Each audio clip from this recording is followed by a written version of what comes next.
Ger Wiro Bumi. Nuwun kula paman. Sliramu iki kendak.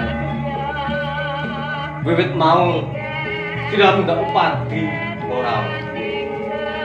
Mergo sliramu iki bakal ndak kanthi ana ing bumi perdikan.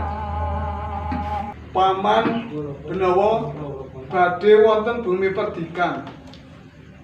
Iya ngene, Ger Wiro Bumi. Sak temene wektu dina iki aku diutus karo Kangmas Panban Sena, Kangmas Sultan Hadiwijaya supaya nak yenake Kangmas kena ngopo